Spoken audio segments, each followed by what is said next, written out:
we're going to jump right into it. So starting with some problems, we're going to start with number 3, reorder. So if you go ahead and look at the section handout in front of you, number 3, and you can read that on your own. It's also quite short, so I'm also going to read it out loud.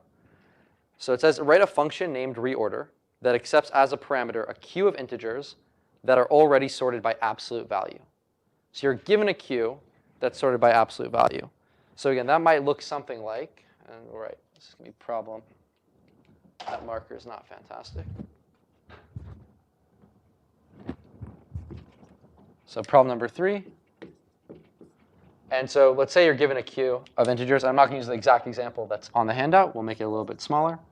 So this might look something like -1, 2, right, -10, 11, -20. So this would be a queue of integers sorted by absolute value, right? We're just ignoring the sign, 1, 2, 10, 11, 20. So that's what you're given. And you're going to go ahead and modify this queue so that it ends up sorting them normally, right? Just by their real value, right? So not absolute value. So we start caring about sign now. So what this is going to look like is you're going to take, that means -20 is going to be the smallest number, right? So -20, then -10, right? Then -1. So all the negatives will come first, then positive numbers 2 and 11. So this is just an example of what this function is supposed to do. It says only use a single stack as auxiliary storage. And that just means that they're allowing you to use only one stack as like temporary storage, as a variable in your function. So in terms of the things you can use, you just want to use one stack. And then it says, it gives an example. And so this would be the same example. If we reorder this, it's going to output in normal order. So does anyone want to come to the board and as a person kind of walk through how you would reorder this? Just like, forget the code, forget the computer. As a human being, how might you go and reorder this? Any volunteers? Yeah? Joshua? Brayden, you want to come again? Sure. All right, awesome.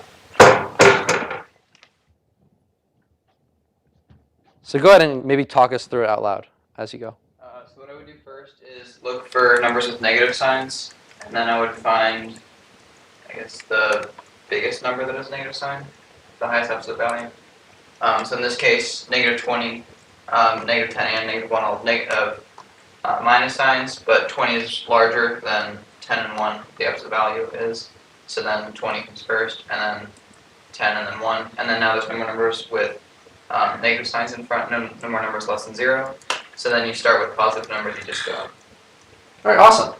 I mean, that basically is the gist of it, yeah. And you're welcome to write on the board, but what Brayden said was, yeah, he looked through this entire array as a human, right? Now, there's only one small problem. Does anyone know what the problem is with the way that he just did as a human?